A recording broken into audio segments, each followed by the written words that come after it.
I'd like to talk to you about refusal to treat patients because of conscience reasons. A physician-patient relationship voluntarily entered into may be terminated by mutual consent because the physician and patient cannot agree on treatment, because of personality conflicts, or because the services sought are no longer covered by the patient's health insurance. Unlike the patient who unilaterally terminates a physician-patient relationship for any reason, physicians are limited by federal and state law and are duty-bound to continue to treat a patient once treatment has begun, except under carefully defined circumstances, including reasons of conscience, usually for religious purposes. Examples include contraceptives, assisted reproductive technology, palliative medicine, and end-of-life care, such as the provision of very large pharmacological doses of narcotics for pain management, illegal drugs for symptom control, such as use of marijuana for nausea, physician-assisted suicide, another reason. In general, when a woman patient elects to have an abortion, an obstetrician can refuse to perform the procedure for a valid conscience or religious reason. The refusal to treat is ethically supported by the American Medical Association and the American College of Obstetricians and Gynecologists. The refusal to treat for reasons of conscience is also legal in several states, and it is based on two protections. First, statutory protection affords such conduct under state legislation containing conscience clauses generally concerning specific instances, such as refusal to perform or participate in an abortion. Second, the First Ammendment, which protects actions guided by sincerely held religious beliefs. The second protection is more general. What happens when a physician's fiduciary duty to treat conflicts with both state discrimination law and first protection right of religious belief? The physician may use religious or conscious claims as a way of discriminating against treating certain patients who are socially objectionable to treat, as in the case of a lesbian, for example.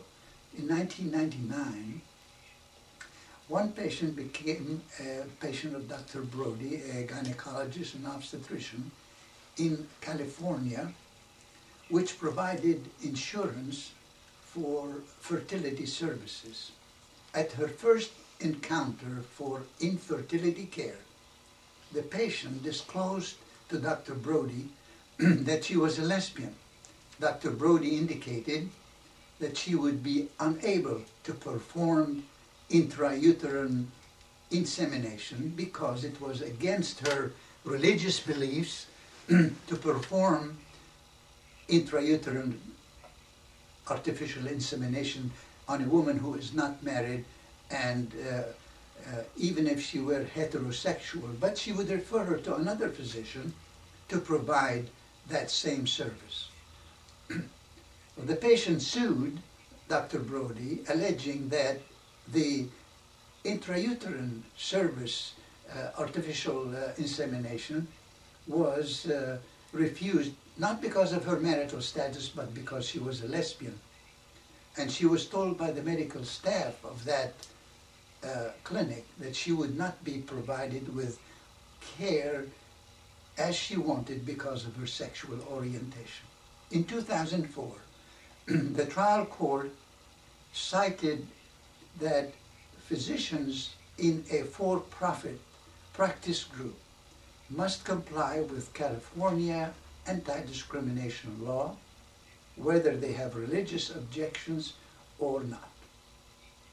In 2006, however, the California Appellate Court overturned the lower court decision, holding that the lower court decision violated the religious rights of the physician. So, does a physician have a constitutional right to refuse on religious grounds to perform a medical procedure for a patient because of the patient's sexual orientation? There is no general federal right to receive medical care for ordinary citizens. Only inmates of federal prison have a constitutional right to medical care. At the federal level, conscience claims are not valid religious exceptions. However, this case is a state case, and here it is regulated by the individual state. In 2008, the California Supreme Court ruled unanimously in favor of the patient and held that a physician does not have a constitutional right to refuse the treatment to the patient, whether the patient is gay or not. A physician's group constitutes a right to free exercise of religion, does not exempt the businesses which serve the public. And here we are talking about the patient who is a lesbian who is being discriminated against.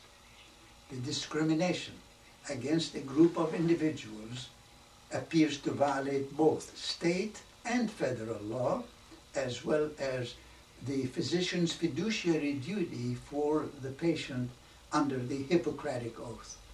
Therefore, healthcare providers, physicians, pharmacists, nurses, may be subject to discriminatory practices if they refuse to treat for certain morally unacceptable reasons on religious grounds or for religious conscience. Thank you.